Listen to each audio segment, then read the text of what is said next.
Ich würde sagen, die erste Herausforderung war, dass es sehr wenige große Produzenten für Hygieneprodukte gibt und wir mussten einen davon überzeugen, dass unsere Vision so groß wird, dass der Bock hat, auf neue Materialien und komplett neue Produktionsarten umzustellen. Und das Zweite ist, wir waren in einem sehr tabuisierten Bereich, mit dem wir ja, sehr viel gespielt haben. Unsere Messages sind sehr laut und provokativ.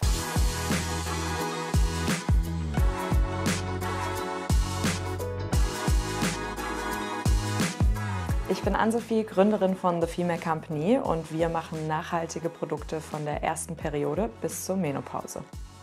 Ich habe gemeinsam mit meiner Mitgründerin Sinja Stadelmeier gegründet und wir haben tatsächlich gemeinsam studiert, also kommen eigentlich von einem sehr ähnlichen Feld. Allerdings sind wir vom Charakter super unterschiedlich. Ich würde sagen, einer hat sehr, sehr stark teamorientiert gearbeitet, sehr stark die Kultur aufgebaut und ich persönlich bin wesentlich stärker in Strategie und wie gehen wir nach vorne. Und ich glaube, diese beiden Punkte kommen bei uns sehr schön zusammen, weswegen bei uns auch so eine empowernde Kultur herrscht, ne, die ganz wichtig für uns ist, aber gleichzeitig auch eine klare Linie nach vorne geht. Der Auslöser für unsere Gründung war eigentlich gar nicht so schön, denn im Jahr 2017 hat ein Model in den USA beide Beine wegen eines Tampons verloren. Und danach haben wir uns den Markt zum allerersten Mal nicht mehr nur von der Konsumentin- und Verbraucherperspektive angeschaut, sondern eben von der Herstellungsart. Wir haben uns zu Beginn erstmal ganz viel mit dem Markt auseinandergesetzt und da gab es so ein paar Momente, wo wir gemerkt haben, wir müssen dringend was tun. Ja, der erste war, dass zum Beispiel der größte Marktführer in Deutschland für Tampons in dem Fall auf der Website angibt, dass die größte Innovation der letzten 70 Jahre ist, dass die Rillen am Tampon nicht mehr gerade runtergehen, sondern so um den Tampon herum. Und da war klar, okay, Innovationspotenzial, let's be honest, ist einfach riesig. Der eine Weg waren dann, innovative Produkte zu launchen, zum Beispiel Bio-Tampons oder auch unsere Period Panties. Bei uns kommen keine Chemikalien, Pestizide zum Einsatz und jedes Produkt wird auf über 1000 Schadstoffe getestet. Der andere war, dass wir wussten, wir wollen das Tabu darum anders angehen. Ja, es war klar, keine blaue Flüssigkeit in irgendeiner Werbung bei The Female Company und waren auch sehr lautstark mit der Kommunikation unterwegs und haben sehr viele Kampagnen gefahren, die dazu da sind, das Tabu zu brechen.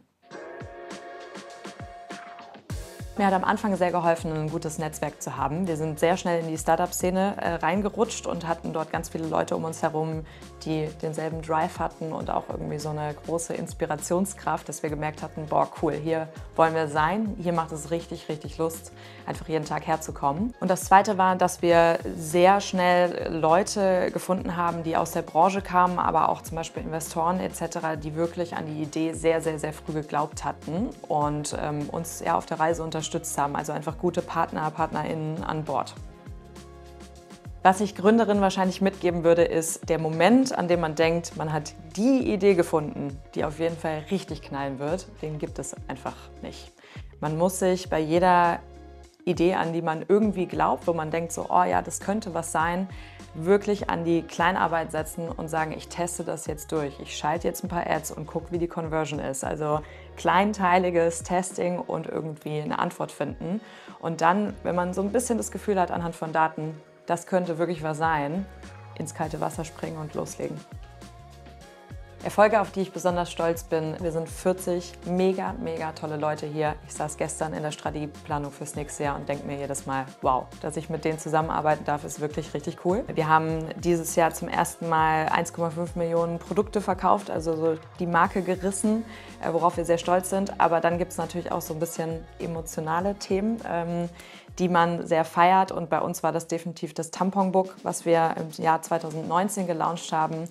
Ein Buch, was auf die unfaire Besteuerung von Periodenprodukten aufmerksam machen sollte. Und am Ende hat das dazu geführt, dass tatsächlich die Steuer auf Periodenprodukte gesenkt wurde, von 19 auf 7%. Und das sind so Dinge, die aus dem Business hinausgehen, wo man einfach so richtig stolz drauf ist. Die Zusammenarbeit mit der Berliner Sparkasse war ehrlicherweise ein großes Ziel von uns, denn für uns ist so eine klassischere Bankenfinanzierung das Zeichen, dass du ja, ein etablierteres Unternehmen gebaut hast. Wir sind seit diesem Jahr endlich profitabel, haben da lange drauf hingearbeitet, nachdem wir lange den Hypergrowth VC-funded Weg gegangen sind und freuen uns jetzt über einen Partner, der einfach langfristig mit an Bord ist und diese neue Stage von uns als Unternehmen mit begleitet. Die langfristige Vision von The Female Company ist es, Frauen und Menstruierende von der ersten Periode bis zur Menopause zu begleiten. Das heißt, es gibt noch ganz, ganz viele Produktkategorien, die super tabuisiert sind. Ich nenne nur ein Beispiel: Stillen, Schwangerschaft, Inkontinenz, die wir unbedingt noch begleiten möchten und sicherstellen möchten, dass dieses schambehaftete Gefühl um diese Kategorien endlich weg ist.